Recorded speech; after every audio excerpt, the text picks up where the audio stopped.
This video is brought to you by the 3-Minute Board Game patrons. Keep us independent by supporting us on Patreon.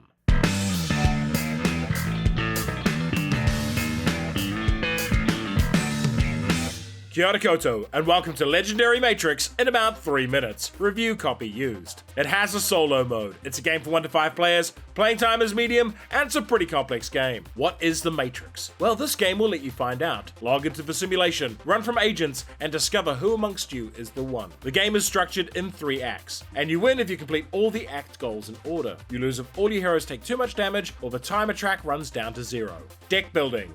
You start with a basic set of cards and add better ones. Player turn. Pick 3 acts and take all their cards. You can choose acts from the same movie or mix and match them. Put the cards marked as Act Extra to one side and then shuffle and stack the others, with Act 3 on the bottom and Act 1 on top. Grab 4 sets of hero cards and shuffle them together. This forms a recruit pool in the dock. Each player then picks one of these persona cards, each with their own special power. That power is played when you play your Free Your Mind card. You also start with 5 strike cards and 7 star cards. Shuffle those up and deal yourself 6 cards. Your goal is to complete each act card in order until they are done, each of which has unique criteria. Start each turn by placing a card from the Matrix deck into the row here. Every time a card is placed down, it displaces existing cards left. So here, a new card going into an empty space would not move the leftmost card. If the card is pushed off the line past the subway spot, it goes into the combat zone and is revealed, which is normally bad for the players. Then it is the player turn. Each player has a standee, and when they are off the mat, they are considered out of the Matrix, and inside the Matrix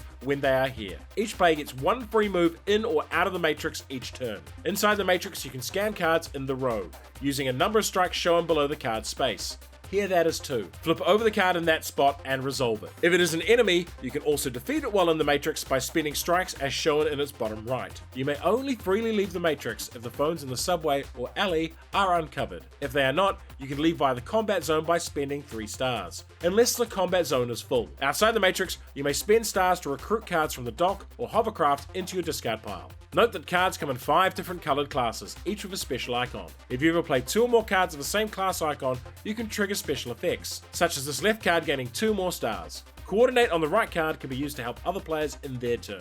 After player actions, each enemy in the combat zone will strike. If you are in the Matrix, they will make you draw 1 strike card. If you are outside the Matrix, the time track will move down 1. Note that only the active player gets targeted. Finally, draw back up to 6 cards, shuffling your discard pile if your draw pile runs out. Why would you like this game? For the longest time I have said that the Alien versions of Legendary is by far the best game in the series, ahead of its competitors by a fair distance. Well, the Matrix is nipping right on its heels and does an amazing job of taking the Matrix theme and making it legendary. All the core gameplay of the series is here, but the new stuff is what elevates it for me. The decision point around moving in and out of the Matrix really changes how the game feels, and the acts and story structure of the different movies is the strongest in the series to date. I feel the core deck building gameplay and the strong act structure will keep people entertained for a while, and recommend this to any fans of co-op deck builders or the Matrix. The best thing about this game is that any character can become the one. However, there is a trader mode that feels a little clunky and I'd personally not bother with it. Some of the art is a little ordinary as well, and I'm looking at you, Morpheus from Wish.com,